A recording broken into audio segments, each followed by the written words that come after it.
Olá pessoal, muito boa noite a todos. Hoje nós teremos uma live sobre a prisão em segunda instância e o princípio da presunção de inocência. Teremos como convidado o professor Fabrício Rosa, que é advogado criminalista, professor universitário, foi coordenador de faculdades e leciona em cursos preparatórios para a carreira jurídica.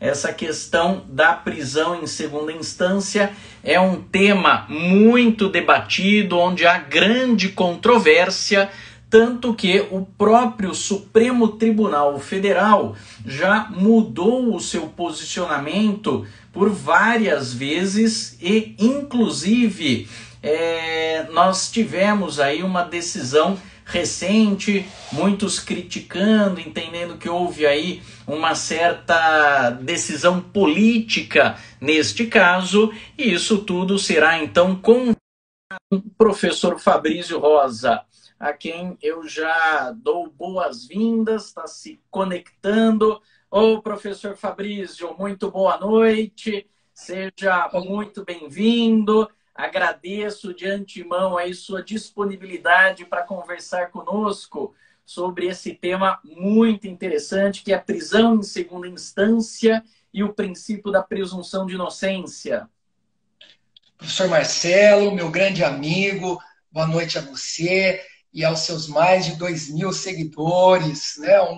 Um amigo que se tornou popular aí nesses tempos de pandemia, fazendo enorme sucesso com as suas lives.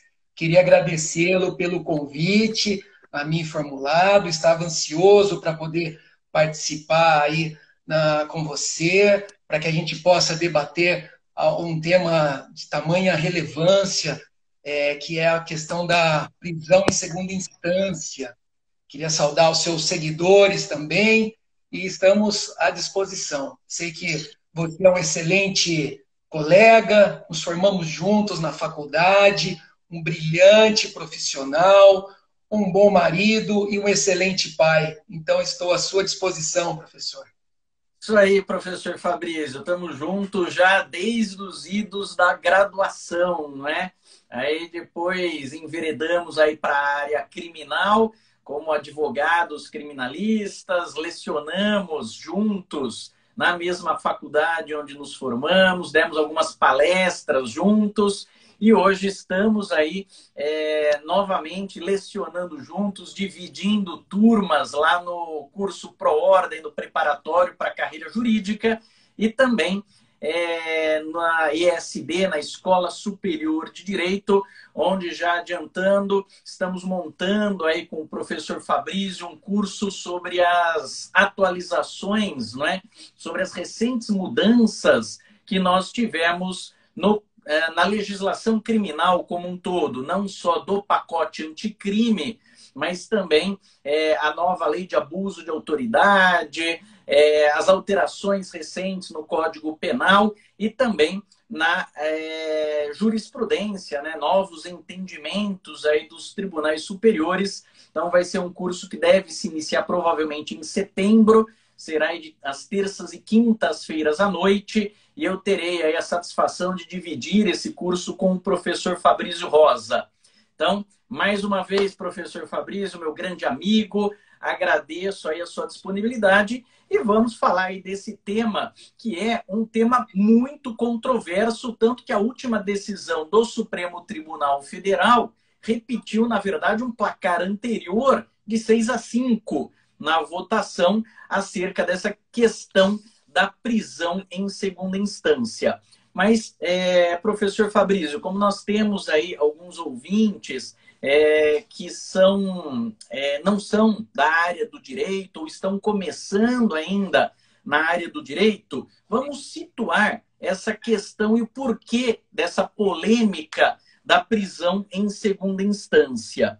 Então, nós temos a Constituição Federal prevendo lá no artigo 5º, inciso 57, que ninguém será considerado culpado antes do trânsito em julgado da sentença penal condenatória. Isso significa, professor Fabrício, que ninguém pode ser preso antes do trânsito em julgado, ninguém pode ser preso em hipótese alguma antes da sentença definitiva transitada em julgado, é isso ou não?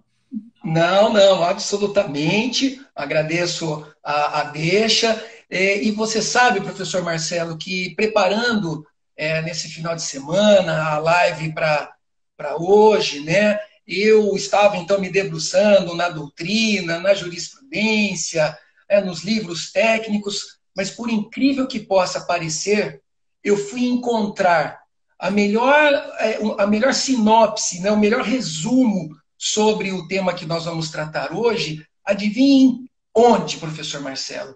Fui encontrar um dos maiores youtubers do nosso país, com mais de 39 milhões de seguidores, mais de 10 bilhões de visualizações e que hoje, infelizmente, está num momento muito delicado de sua carreira, que é o youtuber Felipe Neto.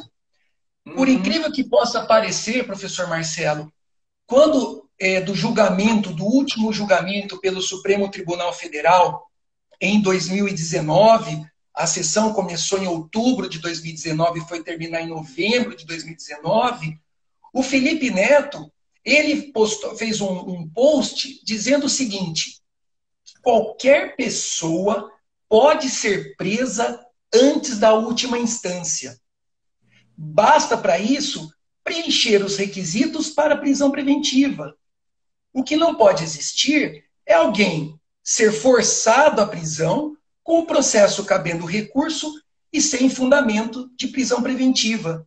Então, veja, um influenciador digital que não tem nada a ver com a área jurídica acabou sintetizando de uma maneira muito clara essa questão tão, infelizmente, politizada nos dias atuais.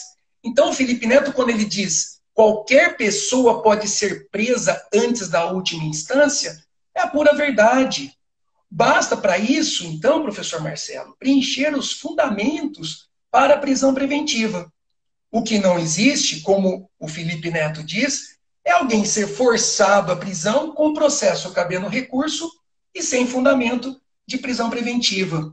Então, veja que eu inicio, né, brincadeiras à parte, é claro, com essa fala do Felipe Neto, para aproveitar que ele está tão em voga hoje, né? No último domingo, dia 2 de agosto, ele ainda, numa entrevista na Globo News, fez uma crítica muito contundente, não só à própria Rede Globo, como a CNN, dizendo que a gente hoje vive no Brasil um momento de validação do negacionismo, né?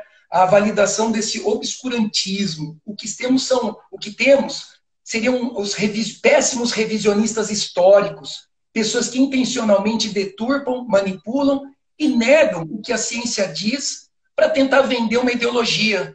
Eu costumo dizer, professor Marcelo, em sala de aula, que infelizmente nós estamos vivendo um mundo da pós-verdade, onde o que se vale são as narrativas e não os conceitos.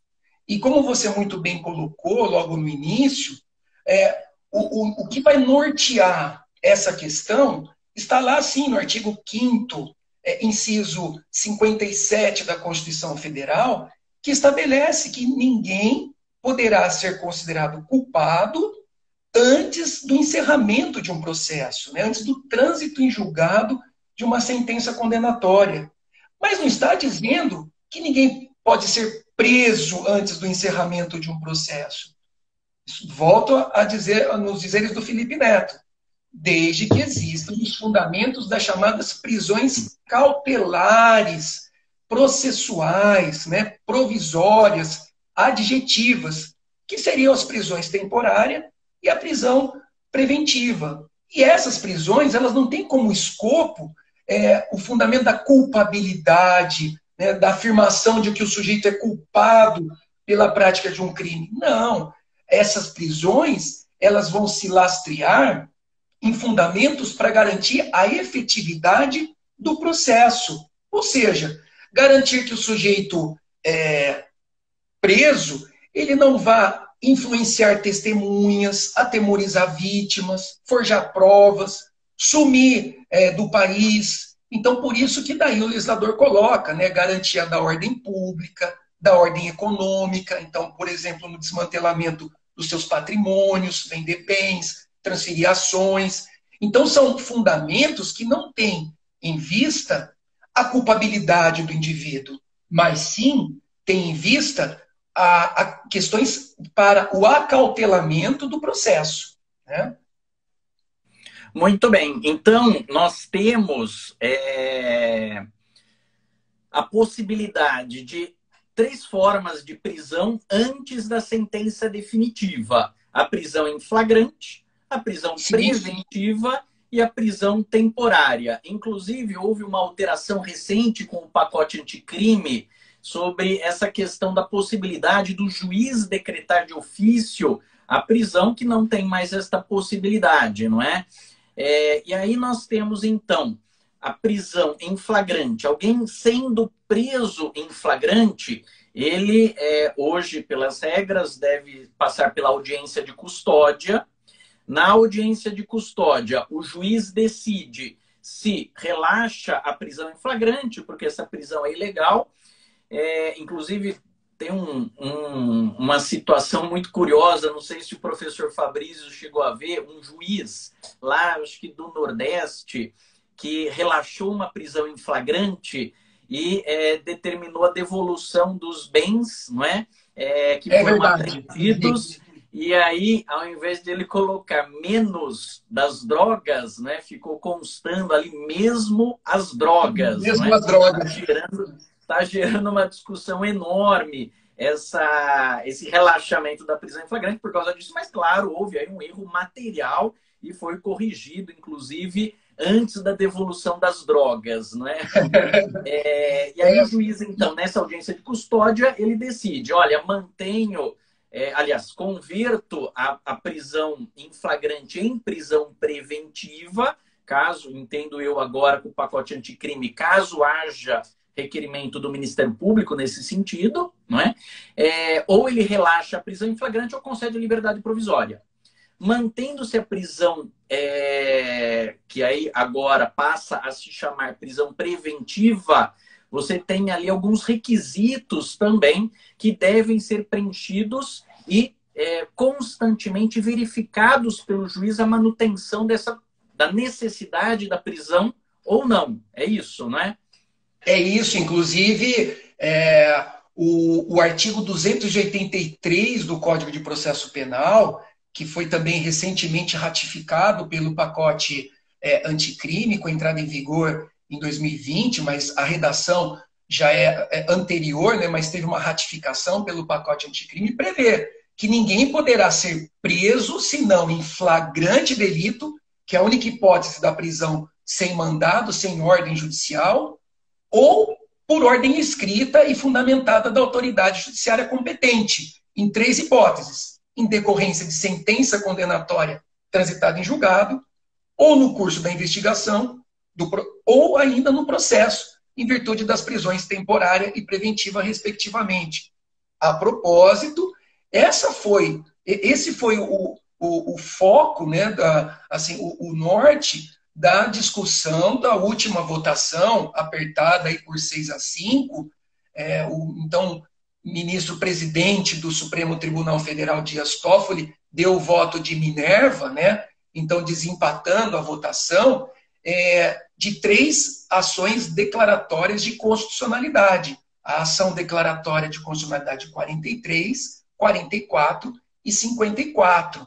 Inclusive, a ação declaratória de constitucionalidade, eu só estou citando essa questão um pouco mais técnica, porque mostra que é uma ação sem rosto, né, na expressão de um grande jurista, né, o Lênio Streck, então ele gosta muito de dizer isso, é uma ação sem rosto.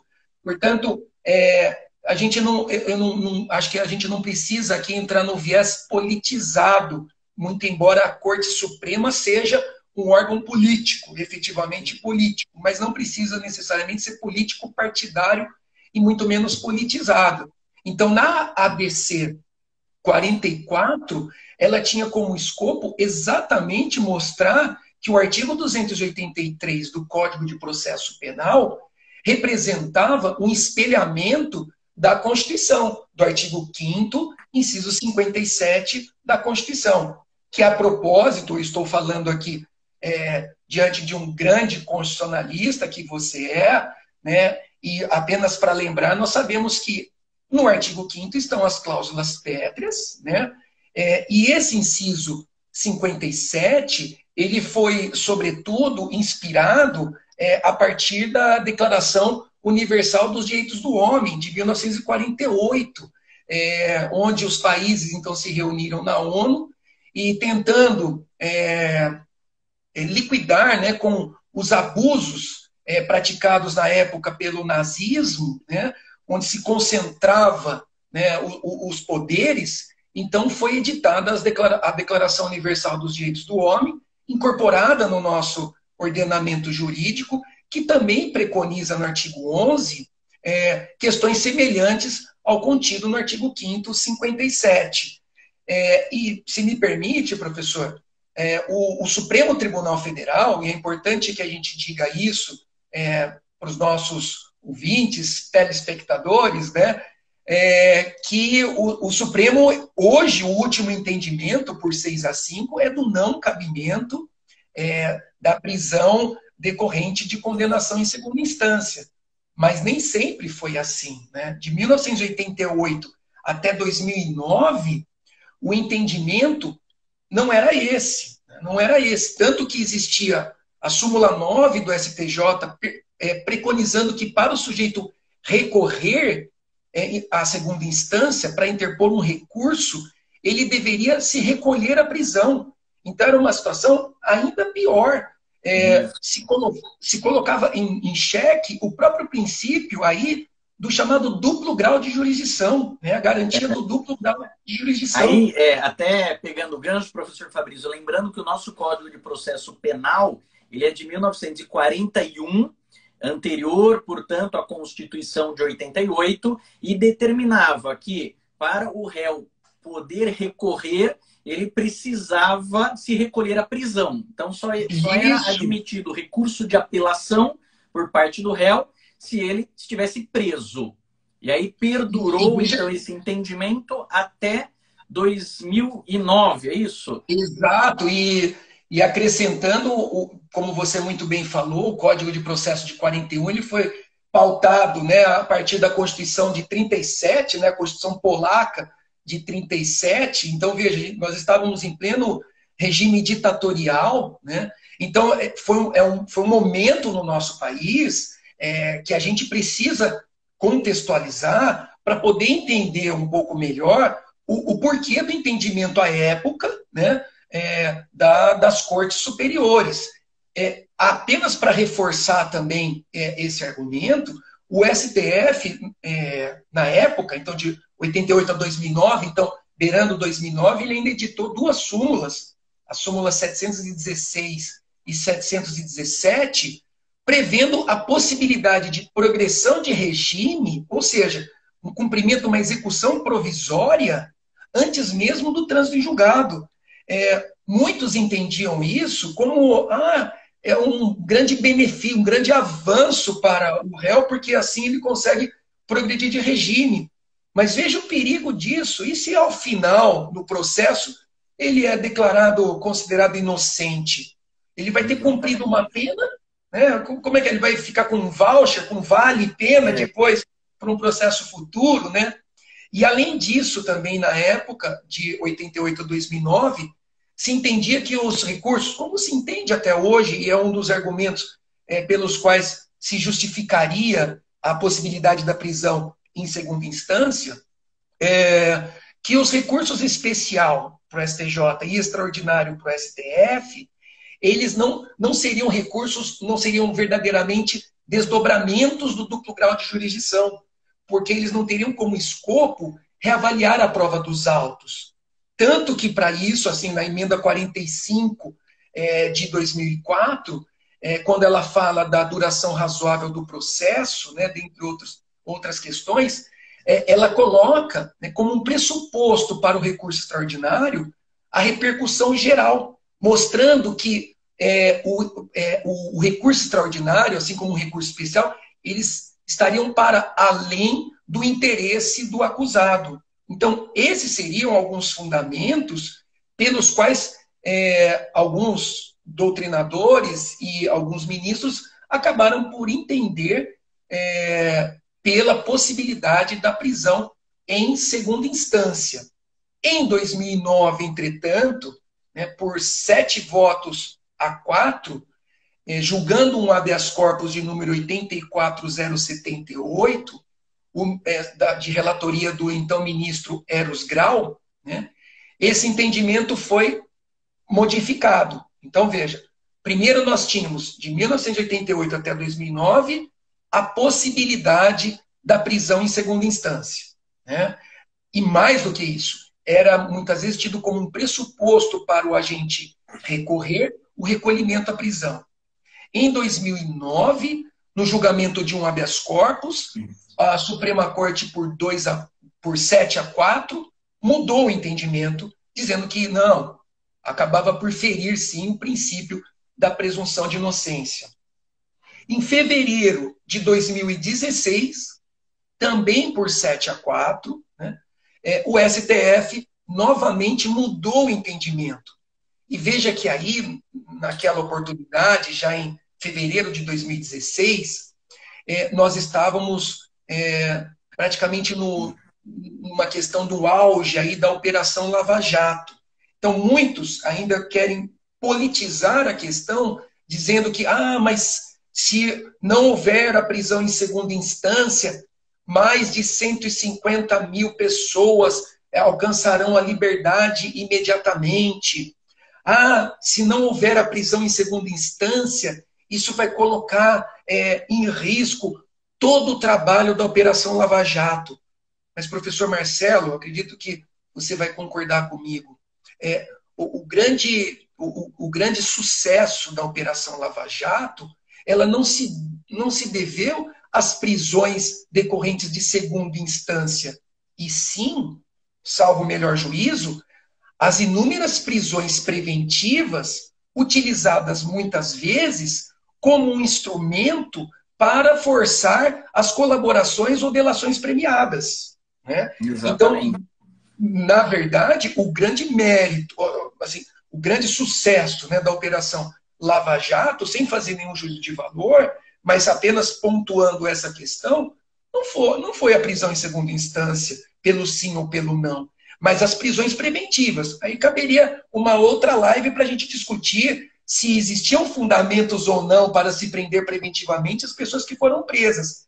Mas sendo usada essa modalidade de prisão processual como um verdadeiro instrumento para se obter as colaborações ou delações premiadas, né? E interessante nesse histórico que o professor Fabrício fez, lembrar que, além da Constituição Federal, nós temos também o Pacto de São José da Costa Rica, que é a Convenção Americana sobre os Direitos Humanos, que o Brasil é signatário e foi incorporado ao nosso ordenamento jurídico desde 1992, reforçando, portanto, esse artigo 5º, inciso 57 da Constituição, que ninguém pode ser considerado culpado antes do trânsito em julgado da sentença penal condenatória, não é? E aí nós temos vários argumentos, claro, não é? E muitos, como o professor Fabrício bem disse, alguns argumentos políticos, outros argumentos técnicos, e outras constatações da realidade, não é? Que primavam basicamente, né, os argumentos contra a prisão em segunda instância. Primeiro, que fere o princípio da presunção de inocência, que é a cláusula pétrea, como já dito pelo professor Fabrício, e reforçado também pelo Pacto de São José da Costa Rica. A possibilidade de se relativizar esse direito fundamental, que é o trânsito em julgado, e de uma redação cristalina como essa, né, ninguém será considerado culpado antes do trânsito em julgado da sentença penal condenatória. A relativização disso é muito perigosa, até porque estaria se permitindo que o julgador ou o legislador infraconstitucional faça uma relativização onde o Constituinte não fez. Ele deixou claro uma determinada situação. E Exato. também uma questão prática trazida por um próprio ministro do STF, que 1/3 dos habeas corpus contra condenação em segunda instância eram julgados procedentes, seja para absolver o réu, seja para modificar o regime, mas enfim, havia um número significativo de julgamentos pelos tribunais superiores, seja pelo STJ ou pelo STF, modificando aquela decisão de segunda instância. Então, isso mostra extremamente temerária, não é, essa posição. Inclusive, quem levantou essa questão, essa jurimetria desse 1/3 das revisões foi o ministro Ricardo Lewandowski, à época, e como o professor Marcelo muito bem disse, da questão da relativização dos princípios, esse foi um dos principais argumentos do ministro Luiz Roberto Barroso, né, que então, em 2016... ele colocou ao argumento das chamadas mutações constitucionais, então, ele colocou que, de um lado, nós teríamos o princípio da presunção de inocência, competindo, de outro lado, com o princípio da efetividade do processo. E quem iria resolver esse dilema, princípio da presunção de inocência versus o princípio da efetividade do processo, seria o princípio da proporcionalidade. Então, isso que é, a meu ver, um tanto quanto perigoso, né? Você relativizar alguns princípios, porque ele dizia que, o ministro, no seu voto, Luiz Roberto Barroso, dizia que poderia gerar, ao não permitir a prisão em segunda instância, uma verdadeira seletividade social do processo e uma descrença na justiça. Porque, então, quem teria condições de suportar os honorários de bons advogados, né, como o professor Marcelo atuando nos tribunais superiores, né, então teria muitas vezes um processo se arrastando por anos. E a geração que iria ver alguém cumprir a pena não seria a mesma geração que teria presenciado o sujeito por algum crime praticado. Até na época foram citados 2 exemplos emblemáticos do nosso país. Um primeiro do, então, jornalista Pimenta Neves, né, cujo processo demorou décadas até haver uma decisão em definitivo. E o segundo do ex-senador Luiz Estevão, que também teve um processo se arrastando ao longo do tempo até que se chegasse a alguma solução. Exato. Então, o argumento aí utilizado a favor da prisão em segunda instância é justamente essa questão que os réus, eles protelam a condenação com recursos e isso pode gerar a impunidade. Tanto que teve uma proposta legislativa, professor Fabrício, dizendo, bom, já que a gente não pode alterar a Constituição, então, por se tratar de cláusula pétrea, esse artigo 5º, inciso 57, então vamos fazer o seguinte, vamos mudar a legislação infraconstitucional, mudar o Código de Processo Penal, dizendo o seguinte, olha, transita em julgado em segunda instância. Acaba recurso especial, acaba recurso extraordinário, e esses, então, recurso especial e recurso extraordinário passariam a ser uma espécie de revisão criminal ou ação anulatória. Existe um projeto de lei. Existe um projeto de lei tramitando nesse sentido. Exatamente. Seria essa a solução, então, para se burlar a Constituição, professor Fabrício? Estaria correto aí essa ideia do legislador? Entendo que não, claramente que não. Um outro argumento também a favor seria apelar pelo direito comparado, né? Então, onde os autores dizem que os países desenvolvidos, então Estados Unidos, Canadá, Inglaterra, França, Alemanha, Espanha, Portugal, inclusive os nossos vizinhos aqui, os argentinos, eles permitem a execução provisória. Ela sempre foi possível nesses países. Só que nós vivemos num Estado social e democrático de direito, sob a égide de uma Constituição Federal, e, graças a Deus, o artigo 5º contempla as cláusulas pétreas. Então, o professor gosta de dar essas aulas, né, em direito constitucional, dizendo que não poderá ser objeto sequer de emenda tendente a abolir os direitos e garantias, objeto de deliberação, proposta de emenda tendente a abolir os direitos e garantias fundamentais.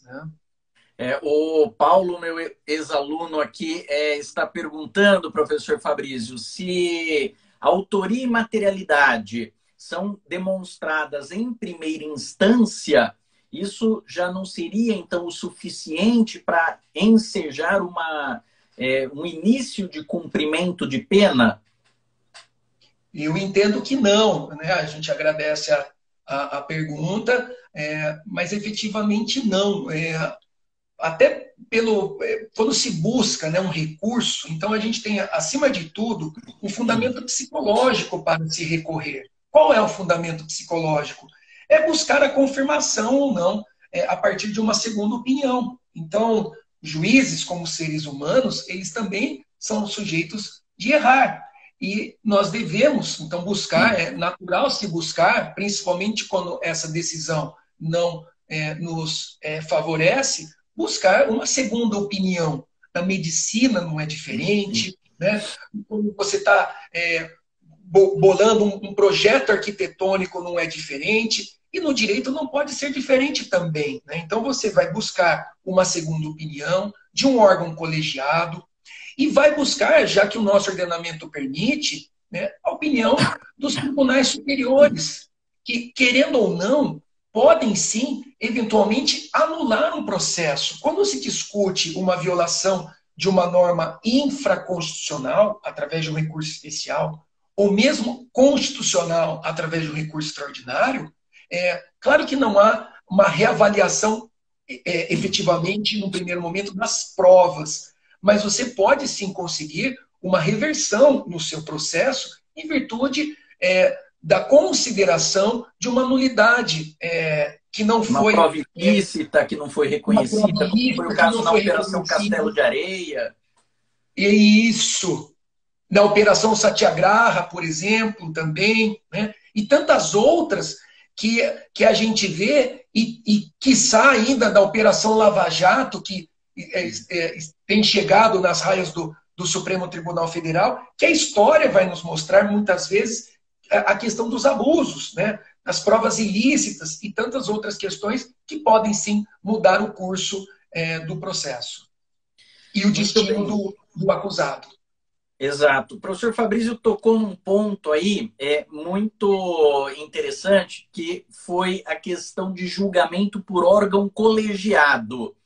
Eu já vi inúmeros parlamentares discutindo e alguns juristas também dizendo o seguinte, olha, na verdade, se houver a condenação por um órgão colegiado, já seria, então, suficiente para o início do cumprimento da pena. E aí, quando se fala em órgão colegiado, normalmente nós pensamos em segunda instância, né, lá no Tribunal de Justiça, ou Tribunal Regional Federal, ou então julgamento por uma turma do STJ ou do STF.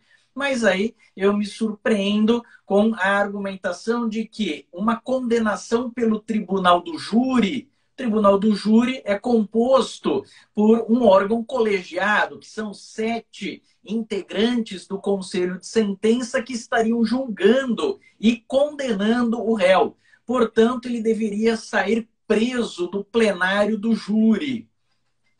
Procede isso, doutor Fabrício? Efetivamente não, evidentemente que não, porque muito embora, né, o Tribunal do Júri, no qual nós somos apaixonados aí em atuar, ele é composto, é bem verdade, né, por um colegiado, né, mas formado pelos juízes leigos, né, que são aqueles 7 jurados escolhidos dentre pessoas do povo, né, da nossa sociedade. O juiz, então, de direito, o juiz presidente do então, Tribunal do Júri, então, fazendo a sua análise técnica, de acordo com a decisão dos jurados pelo sim ou pelo não, ele acaba impondo, elaborando a sentença, impondo a pena, fixando a sanção. Mas vigora, e também é um princípio estampado na Constituição, a soberania, né, do veredito. De qualquer modo, isso não deve, porque assim como seres humanos também estão sujeitos passíveis de erro, muito embora existam critérios específicos para o recurso em se tratando do tribunal do júri. Mas, mesmo assim, acredito que não podemos corromper, né, o princípio da presunção da inocência, nem mesmo no tribunal do júri.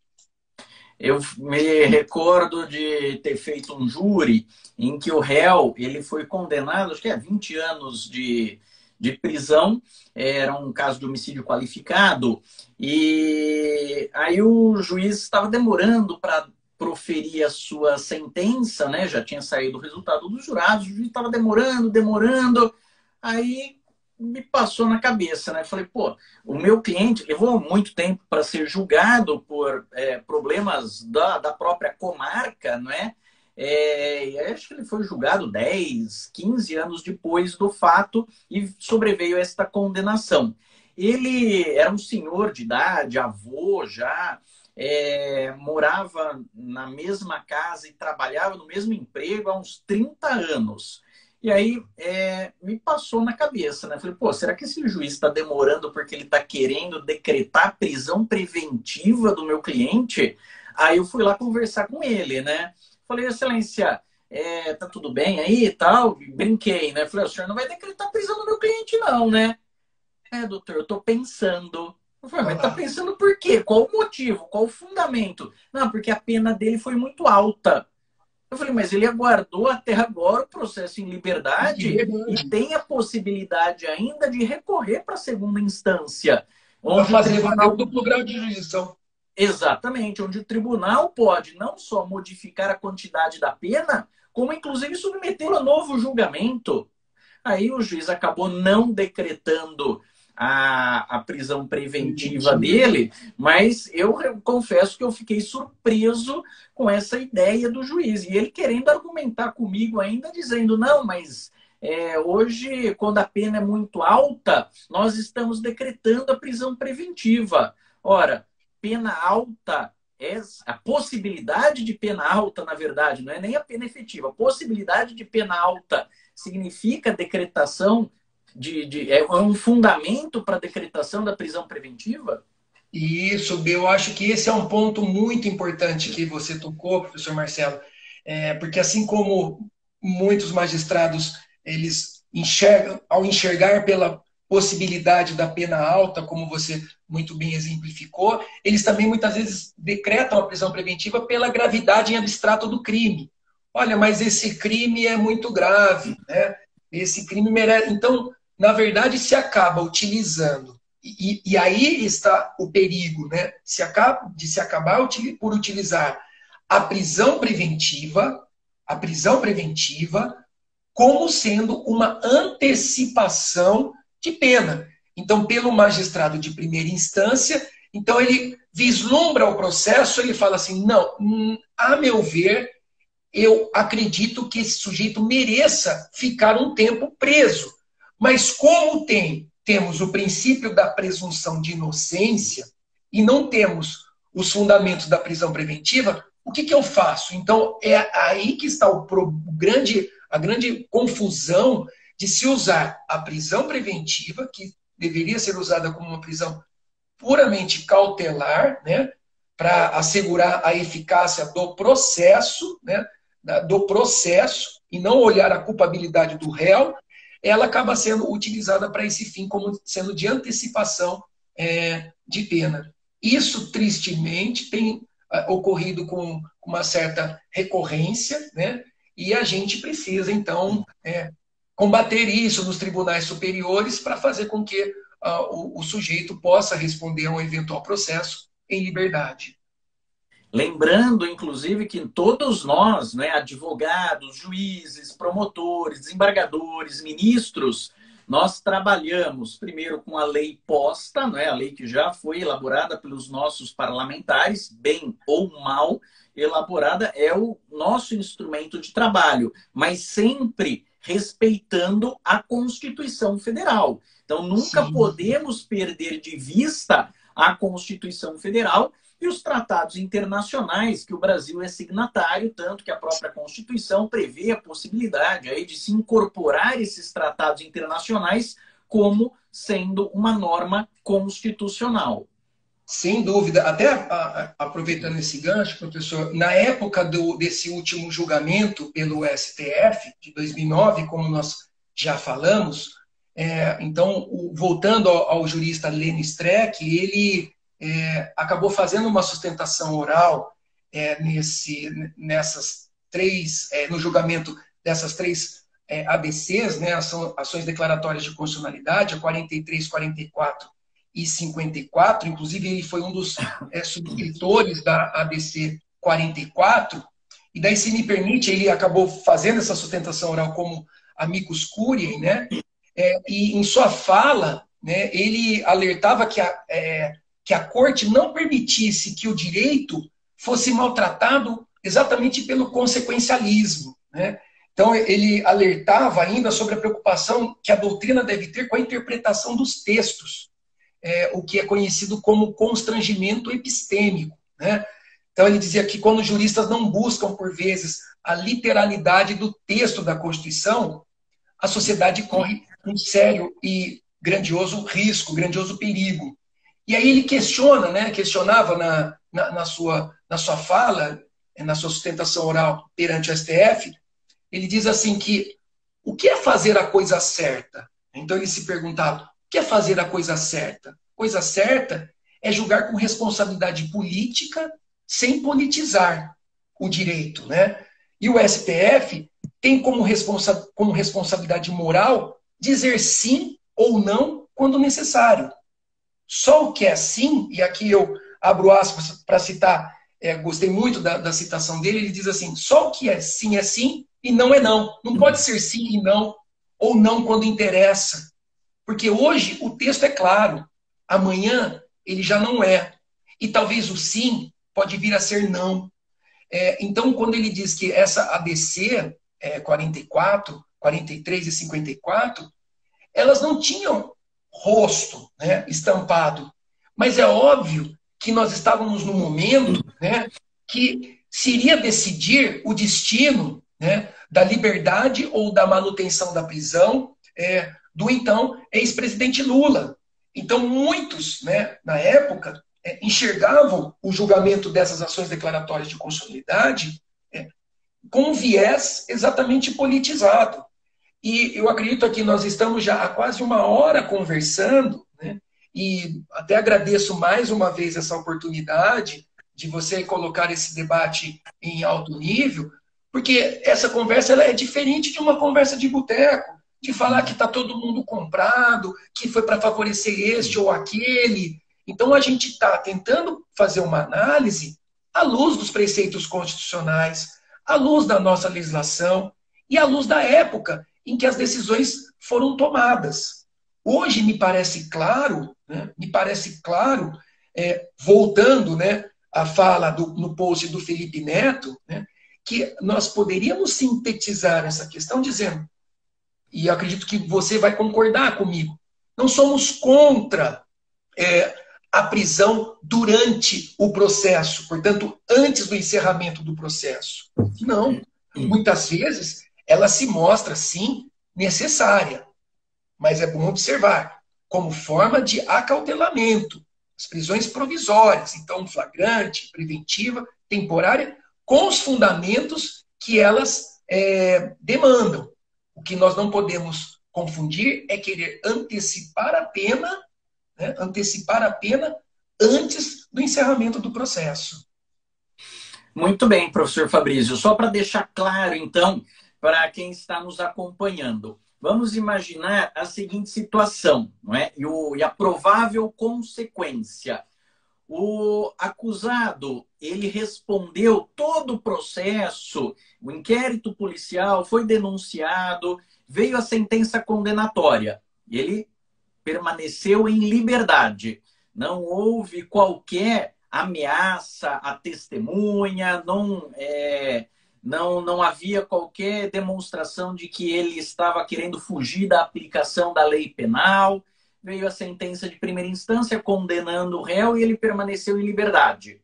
Aí, tramitou o processo em segunda instância, lá nos tribunais, né? Seja no TJ ou no TRF.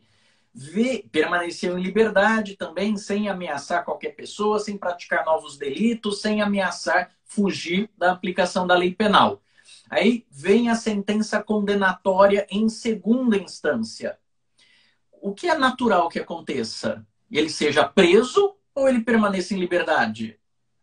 Que ele permaneça em liberdade. É a tal da história da cláusula rebus sic stantibus. Se ele respondeu o processo inteiro solto, né, não é pelo fato de ter havido uma condenação ou uma confirmação de condenação que automaticamente, necessariamente, será decretada uma prisão. Não, se ele respondeu o processo inteiro solto e nós ainda não chegamos ao final desse processo, e ele não atrapalhou de maneira como você colocou no seu exemplo, a gente gosta de falar em sala de aula, porque às vezes o aluno quer nos colocar num beco sem saída, né, professor? Começa a requintar os exemplos, a colocar detalhes outros, e daí eu falo, bom, então o seu exemplo é seu, eu acho que você mesmo já sabe a resposta, né? Porque ele foi considerando outras situações, mas no caso que você muito bem colocou, se o sujeito não atrapalhou as investigações, né, não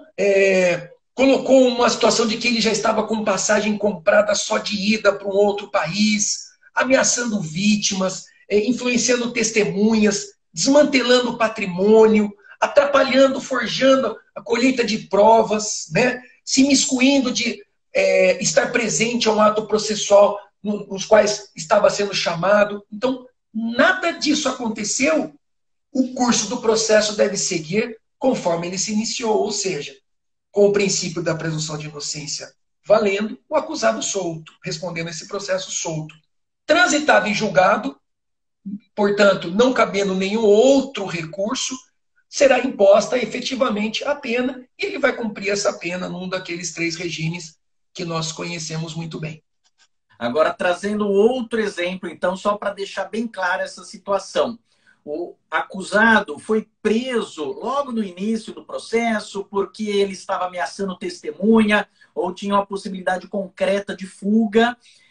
Permaneceu preso durante a primeira instância, veio a sentença condenatória, recorreu preso, veio a decisão de segunda instância mantendo a condenação e reconhecendo que realmente há esta possibilidade de fuga, por exemplo, do réu. Neste caso, ele recorre preso ou solto?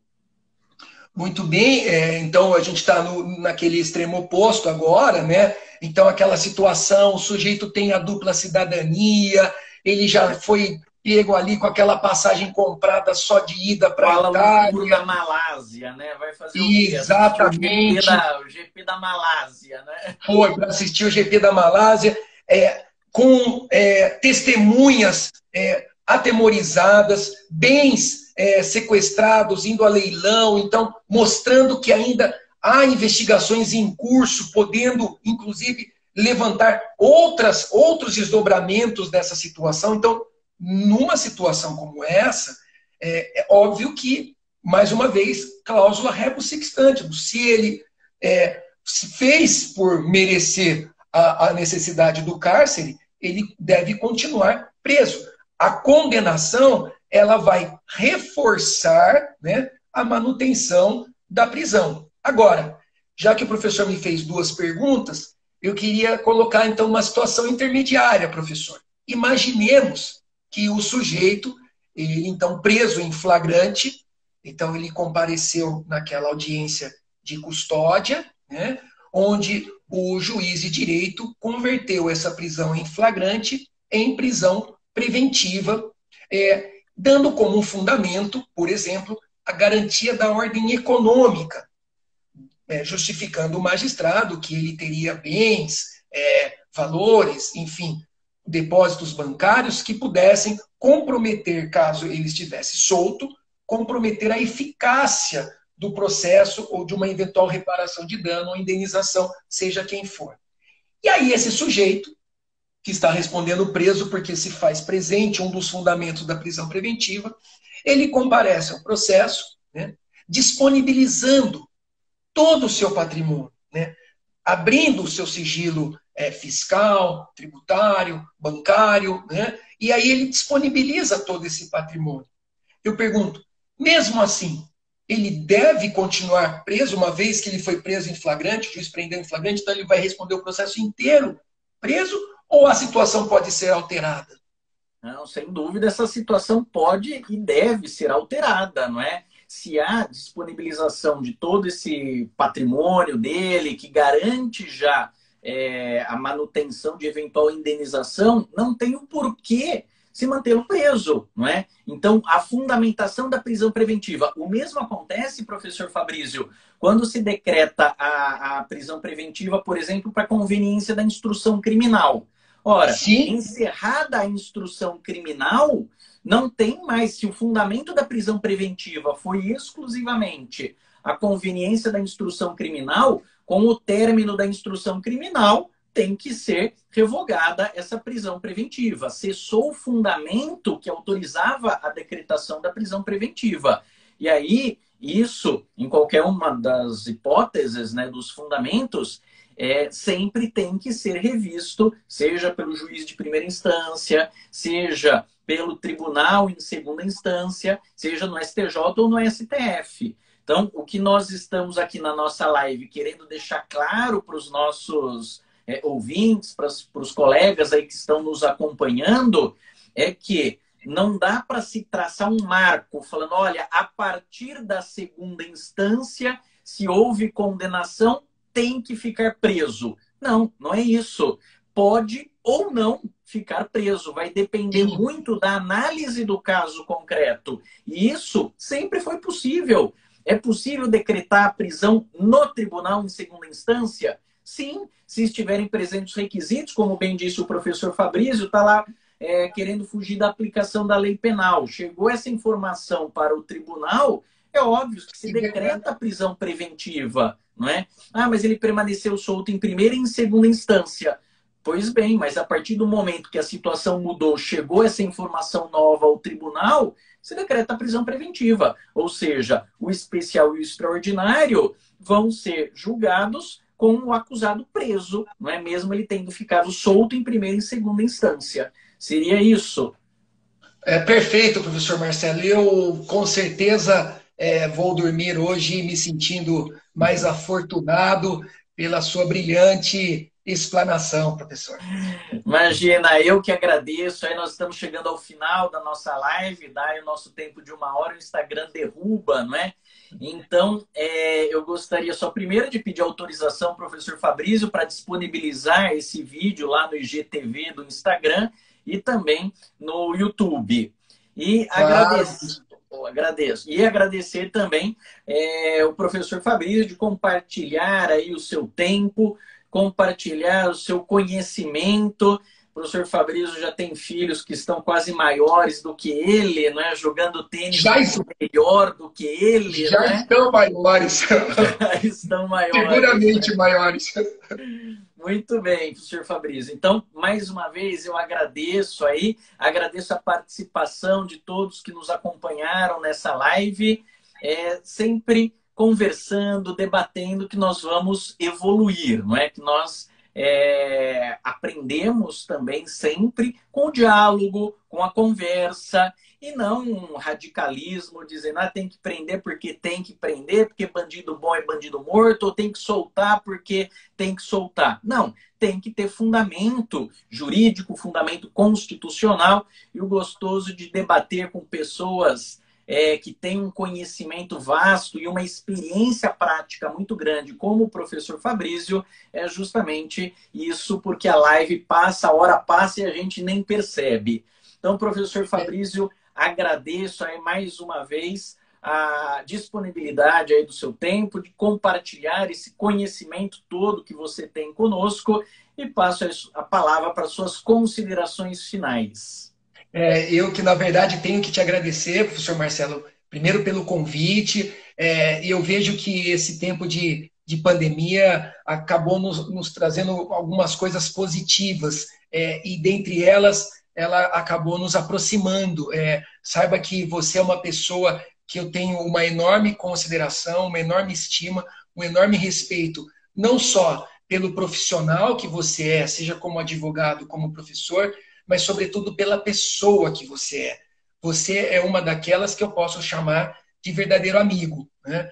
Então, eu quero agradecer essa oportunidade que você me dá para que a gente possa se encontrar e conversar sobre aquilo que a gente mais gosta, que é do direito penal, do direito constitucional.